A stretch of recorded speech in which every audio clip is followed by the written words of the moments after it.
Good afternoon, everybody. This is Don again, and it is time for Practical Reality, Episode 6. I'm standing on the banks of the Raritan River in beautiful Highland Park, New Jersey. You can see the sun is back out again today, and it's approximately 3:30 in the afternoon. So what I'm going to do is try to walk in a direction where the sun does not cast a shadow across the camera, so there's no interference. Today, the discussion is going to be about a subject that everyone should take seriously, and that is why your ego can be your worst enemy. So let's first talk about what your ego is. Now, there's probably many definitions of the ego, but from my perspective, your ego is the sum total of all the experiences you've had in your life, and mostly the negative experiences. So what consequences does that have for you? The ego can be something that holds you back. What does the ego want? The ego wants for the status quo to remain in place. The ego hates change. The ego makes you afraid of change. The ego stops you from pushing yourself forward. The ego reinforces your perceptions of yourself that hold you in place. In other words, if you're feeling inadequate in some way, if you're feeling like life has gotten you down, if you feel like you are powerless, the ego will step in and say, it's okay. It's okay. You can stay this way. You do not have to change. You don't have to push yourself. You don't have to grow. I'll stroke you and make you feel as if you are okay just the way you are. And that can be the worst thing for you. And what happens then? As a result of the pain or inadequacy that you feel, you stay in that same state. You live in that state, afraid to try to move forward, to try to change yourself. And as a result of that sort of stasis, that static sort of life that you lead, what happens after that is you then look for that same fault that you find in yourself in other people. And when you find that fault in your other people, you then comfort yourself by saying, okay, I'm not the only one who is this way. I can also see this in somebody else, so I'm okay. And if your ego gets really out of control, you then start pointing that inadequacy out in others. You lash out. You see that inadequacy in other people, and you point it out to them to deal with the fact that you don't have the courage to stand up to yourself and make the changes within yourself. So you comfort yourself by lashing out at others and letting them see, or making them see, that they have this inadequacy, even though you found that same inadequacy within yourself and don't have the courage to stand up and do something about it. That is cowardice, and that is what the ego does to you. The ego loves to keep you in a state of fear, because when you are in a state of fear, you are afraid to step out of your comfort zone. And that's when growth gets stagnated. So as a person with your ego, and a person who lashes out, what is the application for business here? What I'm talking about is when you work for a person like that, who has been conditioned by their environment or by their upbringing to have these inadequacies, and they suddenly are given power, then what happens? They will do anything to hang on to that power, because that power is the only thing that they can grasp onto that gives them a sense of self-worth. And if that sense of self-worth gets questioned by anyone, then they lash out. This is why a person who is in a management position, who has a problem with their ego,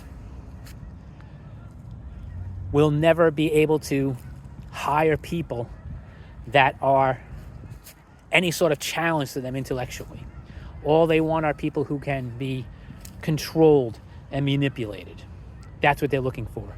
And whether or not they find these people subconsciously or consciously, this is what they are looking for.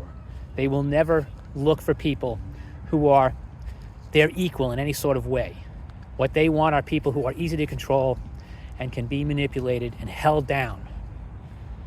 And I mentioned in another video that I did in the last couple of days that I have been in interviews with managers, and I have said to myself after the call is done, there is no way that I ever want to work for that guy or that woman, because their ego is completely out of control. And you could see that the only way that they hold on to power is by being the kind of manager that I spoke about the other day in my Great Manager video about what not to do. Watching the minutes, micromanagement. And what does that do to people? That makes them feel less valued, less than themselves. And that's exactly what a person with an ego problem wants to do, because that's how they feel about themselves. They have this problem where they are held back by their own fear, and they want to make sure that no one can ascend to a position where their inadequacies will be made plain to others. So that's why the ego can be your worst enemy. So I would encourage anyone to try and deal with their own inadequacies by creating space, by giving themselves a break and saying, you know something, it's all right if I am not perfect. Whatever it is, okay? Now I'm also not saying to anyone that I am holier than thou, but I have been able to, through my meditation and spirituality practices, been able to create a space where I am perfectly okay with admitting what my inadequacies or fallacies are. Okay? So, and that's why I'm here, because I have recognized those kind of things within myself, and I've tried to deal with them. And here I am today, instead of letting these things get the better of me, here I am today being vulnerable with you, standing here just welcoming the criticism of anybody who wants to come out and say, this guy's an idiot, doesn't know what he's talking about, that kind of stuff. And why would somebody want to do that? Okay? If you're looking at me and you're saying to yourself, this guy's a moron, he doesn't know what the hell he's talking about, then you have a problem with your ego, because you're not just accepting what I'm saying. And there's no way to prove that what I'm saying is wrong. There's plenty of proof out there that what I'm saying is true. My favorite author, Eckhart Tolle, talked about this in his book, A New Earth. It's a fantastic book. I would recommend it to anyone. And he said that the ego comes about as a result of years and years and years of sort of like programmed responses being just like fed into you. And you react and get nurtured or destroyed by your environment, and then you start acting in a way where you are not yourself. You are a program. You are being programmed to act in a certain way by your subconscious mind, and you lose yourself within that. You become sort of a repeating software program on a daily basis that has no independent aspirations. And what happens then, you are then less than human, because you are not out there saying to yourself every day, what can I do to improve myself? The ego loves the stasis. It loves the status quo. It doesn't want you to advance. It wants you to stay in this same state of fear forever. It's very happy to remind you that you're not good enough to do this or that. So that's why I would urge anyone who wants to try to advance to read up on what the ego can do to you.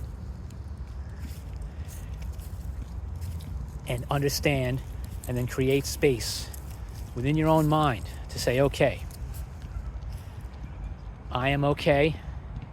I understand that this is a problem for me. Have the courage to sit back and just reflect upon it, and don't let it bother you, and say, okay, this is what I'm going to deal with, and I will no longer let this control me.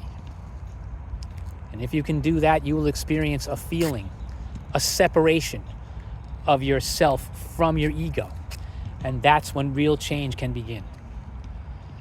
That is the most important step you can take towards self-improvement. And I wish that for everyone. You can see the evidence how ego wrecks relationships, because people cannot relate to each other on an equal level as human beings when they are controlled by their egos. And I hope that everybody understands that, takes something from this. And I welcome comments. I welcome criticism. Tell me that this video looks sloppy, or I'm in the park and my hair's not combed. Whatever you want to say, I don't care.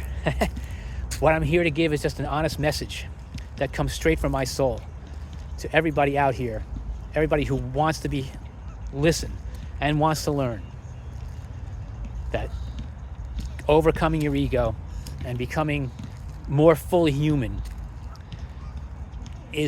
should be the goal of everybody. I remember back in college, this is the last point I'm going to make. I remember back in college when I was taking a psychology course. Abraham Maslow had his hierarchy of human needs. And the highest need is for self-actualization. Now, what does that mean? Basically, pretty simple. Realizing your own potential. And how do you think you're going to be able to realize your own potential if you're letting your ego tell you that where you are right now in this state of fear, feeling inadequate, is good enough for you, and you should be happy with what you have, even if you don't have what you want. So understand that, take that first step, buy that book, A New Earth by Eckhart Tolle. I'm telling you, you would really, really enjoy it. In fact, in the beginning of it, it says that if you finish this book, which is like a little over 300 pages long, you will not be the same person. You are going on a journey, and you will not be the same person when you are done. And it was so true for me. It was 15 years ago that I read it. And I think it's incredible, incredibly powerful, the message that it sends. And it doesn't just talk about the ego. It talks about all kinds of negative experiences and pain that you experience in your life, and how you can rid yourself of it and become free as a human being to self-actualize and become the best person that you can be. And to me, that's what you owe to society, to work on being the best person you can be every single day. And then you make a real contribution to society. You can feel good about yourself and free yourself from your ego. Thank you, and have a great afternoon.